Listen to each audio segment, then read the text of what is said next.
Selamat malam pemirsa dan menyaksikan catatan demokrasi. Kali ini menjadi sorotan publik adalah sejumlah wajah elit politik yang terpampang jelas di pertigaan, perempatan, di lampu merah. Mereka ada di baliho, di billboard. Sudah pada hafal kan namanya, Maria ya? Nama-namanya pasti sudah hafal karena terpampang cukup nyata dengan jarak yang bahkan cukup dekat, Andro. Banyak juga kritikan yang kemudian masuk, ada juga yang kemudian gerah, mengkritik karena dilihat tidak tepat. Dan juga tidak etis di tengah masa pandemi COVID-19, kesulitan masyarakat. Nah, kita akan juga lihat sebenarnya apa sih kepentingannya, apakah juga sudah tepatkah kemudian pemasangan baliho, pengenalan sejumlah tokoh politik ini di tengah pandemi COVID-19. Karena kalau kita mintai klarifikasi dari pihak beberapa partai politik yang kemudian ada di baliho. Sebutin aja Maria, kan ada ketua umum.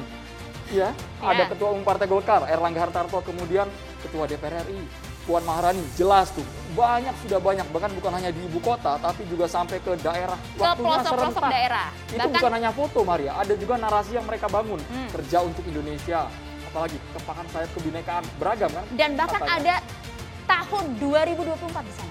Apakah memang ini menuju ke arah pilpres ataupun tidak? Karena kalau kita lihat sebenarnya minta klarifikasi kepada salah satu partai, misalnya PDIP.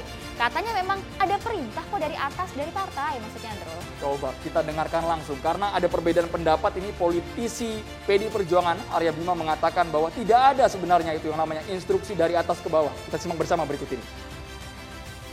Proses publik atau konten-konten mengenai kondisi terkait persoalan yang diekspor sekali mengenai baliho Mbak Puan ya. Instruksi DPP tidak ada pemasangan baliho Mbak Puan dan juga tidak ada hal yang terkait dengan perintah Mbak Puan untuk memasang baliho.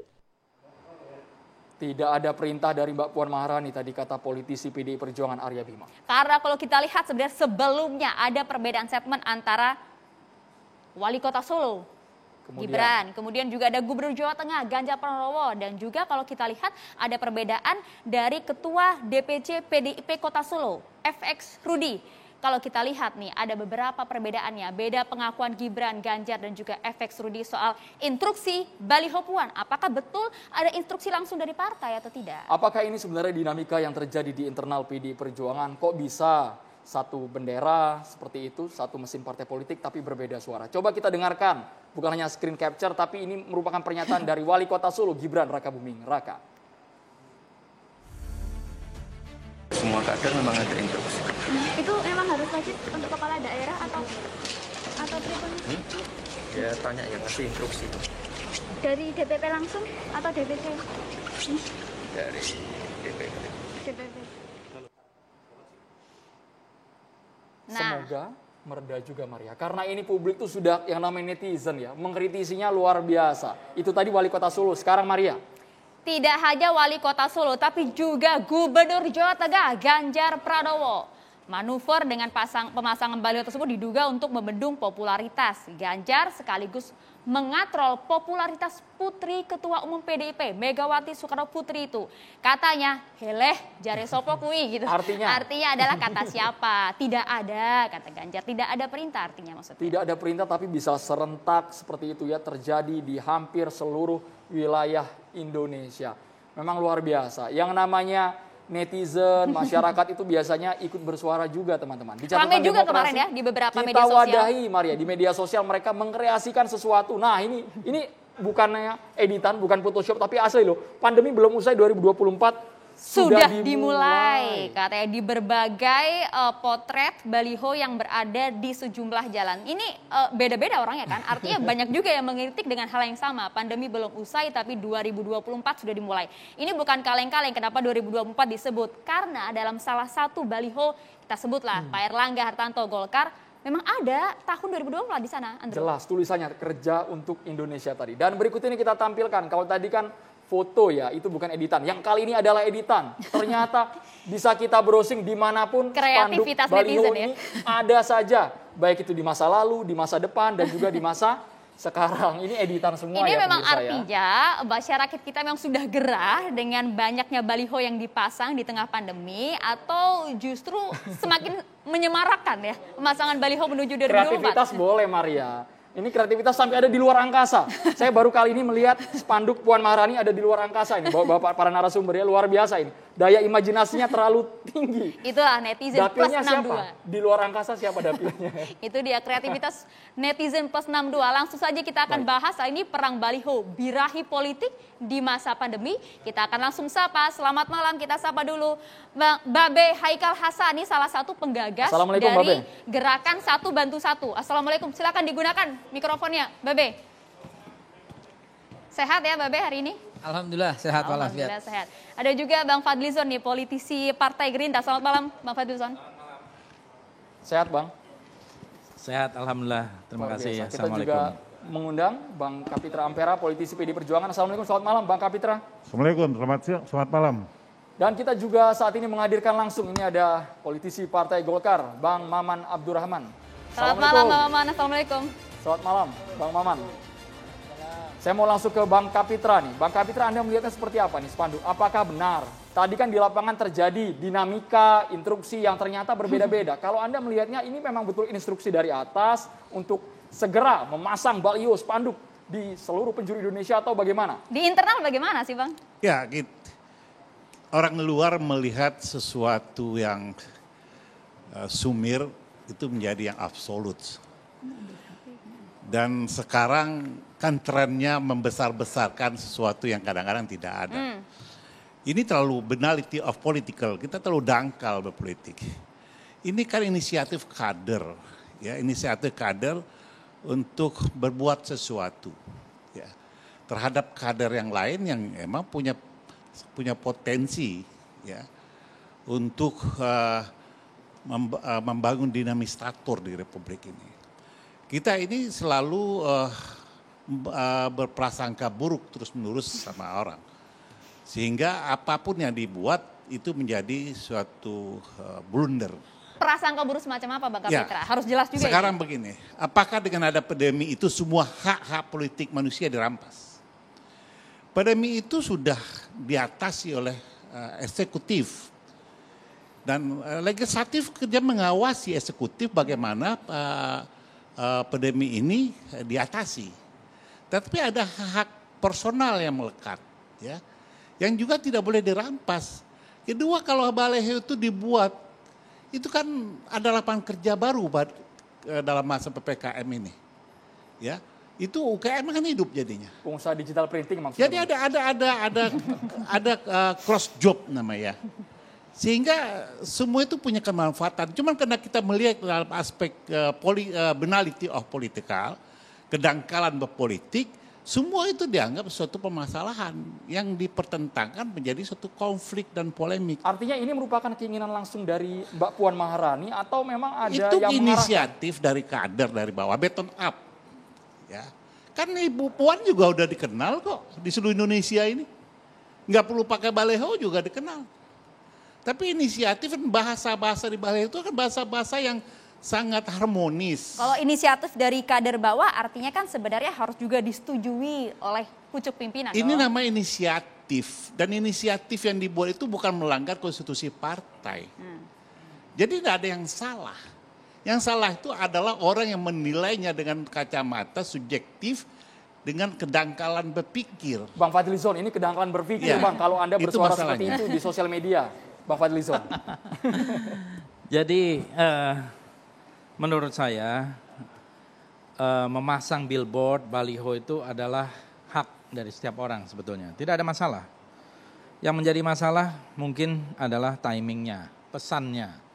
Di tengah pandemi COVID, kemarin PPKM darurat, PPKM level 4, kemudian ada yang memasang sampai ke seluruh pelosok negeri.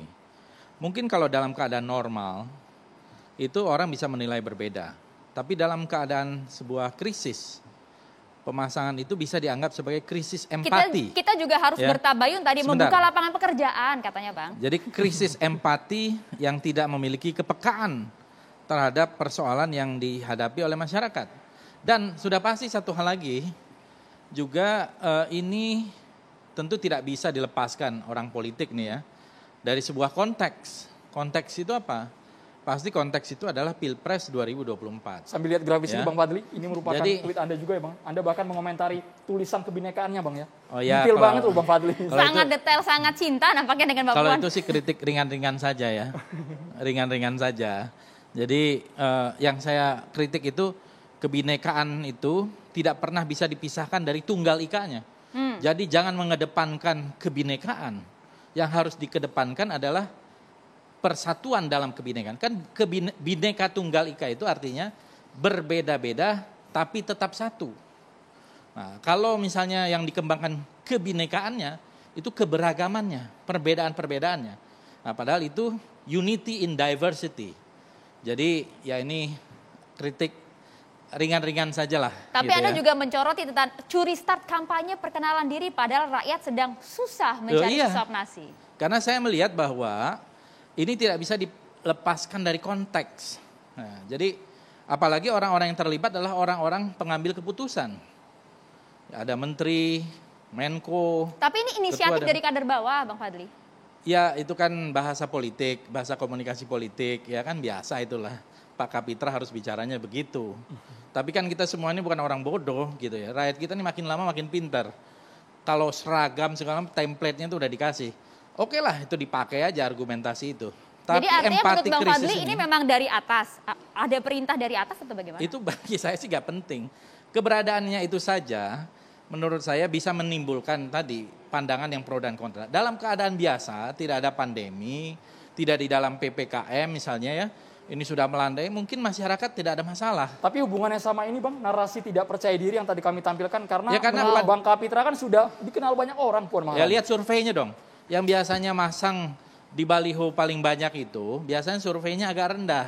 Makanya kemudian perlu intervensi masang-masang baliho supaya dikenal oleh masyarakat. Empati itu apa? Perasaan yang terluka di masyarakat itu perasaan apa? Terhadap pandemi Pandemi itu kan berjalan secara natural dan diatasi dengan maksimal dengan segala upaya pemerintah. Iya betul. Tetapi ini kan hal yang berbeda. Ada hak yang melekat di masyarakat. Termasuk hak orang belanja, termasuk juga hak membutuhkan sesuatu dan ini hak politik. Katakanlah ini belum tentu berkaitan dengan politik yang seperti yang kita prejudice ya akan ke 2024 dan sebagainya. Tapi ini kan suatu bentuk lain dari empati itu sendiri. Ya, mengajak orang pada kebaikan, mengajak tetap dalam kebersamaan, lalu menghargai pluralitas.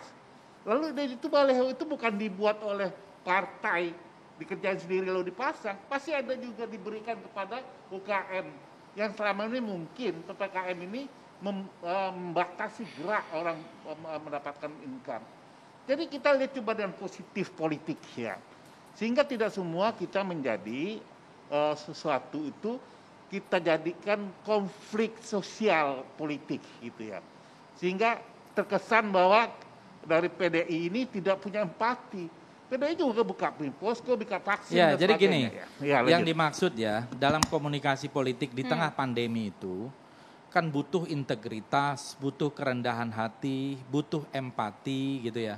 Nah ini tidak mencerminkan karakter dari ketiga itu. Karena orang-orang yang sedang mengambil keputusan di dalam posisi itu, mereka harusnya memprioritaskan apa yang menjadi keprihatinan masyarakat. Artinya? Intervensi kebijakan itu yang harus diutamakan dalam komunikasi politiknya. Bukan baliho gitu ya. Ada yang berpendapat begitu. Kalau orang masang baliho seperti saya katakan mungkin sah-sah saja. Ya sah-sah saja. Tapi orang juga boleh melihat sah-sah saja bahwa itu tidak punya empati. Ya di tengah masyarakat sedang berusaha bertahan hidup. Meskipun tidak banyak mengganggu yang anggaran meninggal. Bang Fadli dan tetap mereka menyalurkan bantuan sosial? Yang meninggal itu 1.000 sekian, 2.000 sekian dan seterusnya. Ya itu yang dilihat krisis empatinya itu ada di situ. Dan ini yang menurut saya membuat kita masyarakat kemudian yang sedang kesusahan itu sulit untuk mempercayai para pengambil kebijakan. Karena dia tidak memikirkan sesuatu yang prioritas.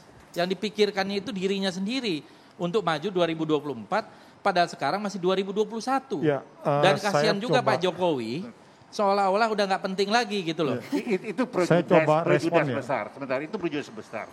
Mbak Puan dalam kapasitas sebagai ketua DPR malah mengkoreksi kok kebijakan eksekutif, ya. sebagai kapasitasnya sebagai ketua lembaga tinggi, dia berperan ya mengawasi pemerintah dan sebagainya. Tapi sebagai pribadi dia punya hak politik, partai punya hak politik. Oke, poinnya itu sudah tidak diulang tadi Bang Kapitra. Bang Maman ingin menambahkan mungkin? Pandemi. Saya coba respon begini. Walaupun sebetulnya ada beberapa poin nanti kenapa sih menjadi alasan Partai Golkar memasang billboard gitu ya. Tapi saya coba respon begini. Saya pikir ini dua hal yang berbeda, Mbak. Antara empati, antara kepedulian kita terhadap situasi pandemi dengan pemasangan billboard. Kenapa saya bilang seperti itu? Dalam konteks kepedulian, positioning kami yang ada di partai, dan saya rasa juga teman-teman di Gerindra, PDIP, semua hari ini sama-sama bahu-membahu, berjuang, bergerak, memanfaatkan dan mengoptimalkan jejaring partainya mereka sampai ke tingkatan kabupaten untuk berkontribusi secara penuh dan maksimal. Jadi bantuan itu ada sebenarnya? Artinya itu semua berjalan kok. Sampai detik hari ini dan mungkin bahkan sampai ke depan. Posisi kami di Partai Golkar, kita membentuk Yellow Clinic, kita buat itu bantuan vaksin, kita buat bantuan obat-obatan, dan hari ini bantuan-bantuan sembako kita hampir 2 juta paket. Tapi yang ditangkap publik benda mati baliho spanduk itu ya, Bang ini Maman. tadi maka saya bilang, ini dua hal yang berbeda Mas, yang tidak bisa dikaitkan. Kecuali kalau hari ini posisi kami yang ada di partai tidak memberikan supporting terhadap penanganan pandemi. Contoh hari ini, ketua umum kami misalnya tadi dibahas, Menko Perekonomian, ketua penanganan pandemi ini kok. Nah lalu yang kedua, misalnya kalau tadi dikatakan billboard ya, loh teman-teman Gerindra juga, kan Mas Fadlizon kan juga Gerindra. Saya ini ketua Golkar Kalbar Mas. Itu di Kalbar juga teman-teman Gerindra pasang billboardnya Pak Prabowo juga. Artinya maksud saya begini loh, saya tidak pada konteks mau mencampuri urusan internal Partai Gerindra ataupun siapapun. Tapi bagi saya yang ingin saya tegaskan dalam forum hari ini, dua hal yang berbeda. Antara pemasangan billboard dengan bentuk empati kita terhadap pandemi itu nggak bisa dikaitkan. Bahwa seakan-akan kalau kita pasang billboard, kepedulian kita terhadap pandemi ini kita kurang. Enggak, Mas. Masyarakat itu menangkapnya artinya untuk pemasangan billboard kan membutuhkan biaya yang cukup besar. Mengapa tidak kemudian dialihkan saja di tengah banyaknya bantuan sosial yang belum sampai ke masyarakat? Sekarang kalau misalnya, begini loh Mbak, coba deh contoh saya, kalau tadi kita mau compare seberapa besar sih cost biaya yang kita keluarkan untuk pandemi. Mohon maaf ya, ini tidak bermaksud mau ujub, enggak. Tapi maksud saya biar kita utuh lah melihatnya. Ya? Artinya semua program itu berjalan. Di Partai Golkar tahun ini, kebetulan tahun 2021 Mbak, itu memang tahun media dan penggalangan opini. Pertanyaannya kenapa sih enggak tahun 2020 dipasang billboardnya? Kenapa enggak tahun 2022? Ya memang program kita sudah merencanakan dari jauh-jauh hari sebelum pandemi, memang tahun 2021 adalah kita memasang foto ketua umum kita. Nah jadi saya pikir ya bahwasanya ada pro dan kontra, saya pikir sah-sah saja di era demokrasi. Meskipun pandemi tidak ada kepikiran untuk ditunda, direvisi rencana tersebut? Ya sebetulnya enggak, karena begini Mas, apa alasan untuk menunda enggak ada juga. Karena kan kita tidak melanggar PPKM. Loh ini kan pemasangan billboard artinya gini loh Mas, Gerindra melakukan juga, PDIP melakukan. Jadi ini bukan sesuatu yang harus terlalu dipermasalahkan. Kalau kita mau mempermasalahkan, kalau misalnya tadi ada satu partai yang tidak peduli misalnya mendorong refocusing anggaran. Nah contoh nih, dari tahun yang lalu kita semua loh, ini saya juga sebetulnya yang bukan berarti saya mau apa nggak terlalu luas kita bicaranya nih. Jadi poinnya gini, yang mau saya bilang bahwa terkait mengenai pemasangan billboard itu dua hal yang berbeda. Tidak ada korelasinya antara kita pasang billboard dengan krisis empati. Oke, sampai situ dulu Babe Haikal harus jawab ya. Saya jawab dulu ya. Tapi usai jeda Babe, kita tahan dulu nanti perbedaan apakah benar ini dua hal yang berbeda antara kepentingan politik dan juga kepedulian tadi. Babe udah siap ngegas, sesaat lagi hanya di catatan demokrasi pemirsa.